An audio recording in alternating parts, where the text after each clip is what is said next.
Lebanon के बहुत बड़े साहित्यकार हुए हैं, दार्शनिक भी। खलील जिब्रान, जिनकी पुस्तक द प्रॉफिट दुनिया की महानतम पुस्तकों में से एक मानी जाती है। बहुत किताबें लिखी उन्होंने। एक कहानी है उनकी। समुद्र में एक जहाज जा रहा था।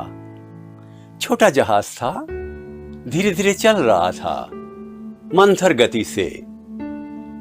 अचानक लहरों में उफान आ गया, जहाज हिलने लगा।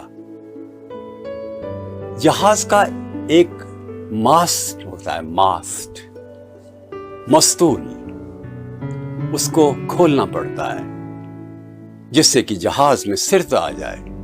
पर वो बहुत ऊंचा था, कौन चढ़े? एक नौजवान ने कहा, मैं चढ़ूंगा। उम्र होगी करीब 20 साल। खटाखट खटाखट लंबे बांस पर चढ़ के और मस्तूल खोल दिया, जहाज स्थिर हो गया।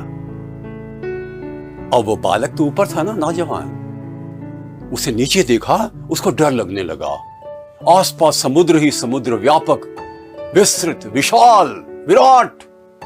नीचे के लोग छोटे छोटे लग रहे हैं। वो घबरा गया, उसके हाथों में पसीना आने लगा। वो धीरे धीरे करके नीचे उतरने की कोशिश करने लगा। उसके हाथों में पसीना था, वो घबरा रहा था। नीचे के लोग देख रहे थे कि यदि ये घबराहट चली तो गिर सकता है ये आदमी, ये नौजवान गिर सकता है, मर सकता है। उसी समय जहाज में नीचे खड़े हुए एक अनुभवी व्यक्ति ने आवाज दी, नौजवान, नीचे मत देखो, ऊपर देखो। नौजवान ने ऊपर देखा, धीरे धीरे करके उतर आया, सुरक्षा से उतर आया। जिंदगी में ऊपर देखना बहुत जरूरी है। हम नीचे देखते हैं, अपने आप को भी कई बार आत्महीनता का शिकार बना देते हैं। लक्ष्य ऊंचे रखने चाहिए। कैसे रखने चाहिए?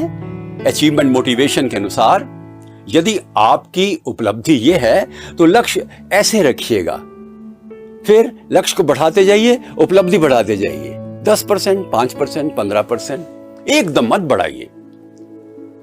तो उससे क्या होगा कि ये गैप फ्रस्ट्रेशन पैदा करेगा। अब्राहम मैस्लो बहुत बड़े मनोवैज्ञानिक हुए हैं। उन्होंने कहा कि man must become what he can become. एक इंसान को वो बनने की कोशिश करनी चाहिए जो वो बन सकता है। अपनी शक्तियों का पूरा दोहन करो। Use all your energies.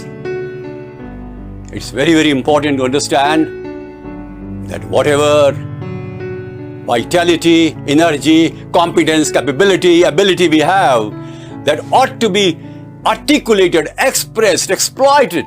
जरूरी है ये सारी शक्ति का उपयोग करना। संतुष्ट नहीं होना है हमें, परंतु यह असंतोष वास्तविक असंतोष नहीं है।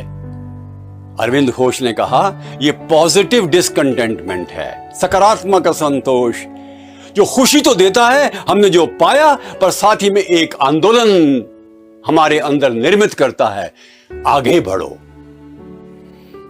लक्ष्य ऊंचे रखिए। हर लक्ष्य का टारगेट बनाइए, टारगेट का समय नियत कीजिए, डेडलाइन बनाइए, प्लानिंग कीजिए, डायरी में लिखिए, जुट जाइए उसको पूरा करने में। मूल्यांकन रोज कीजिए कि अपने लक्ष्य की ओर कितना आगे आप बढ़े हैं। आज कमियां हैं उनको दूर कीजिए, गिरने के बाद फिर उठिए, हिम्मत रखिए। ध्यान रखिएगा, ये जीवन प्रगति के लिए है, गति के लिए है, उन्नति के लिए है, उत्कृष्टता के लिए है, श्रेष्ठता के लिए है, उपलब्धि के लिए है। ऊंचे लक्ष्य रखिए और बढ़ते जाइए। अपना सम्मान कीजिए, अपने लक्ष्यों का सम्मान कीजिए और अपने स्वयं के प्रयत्नों को फलीभूत करके अपने आप को सफल और श्रेष्ठ बनाइए। नमस्कार।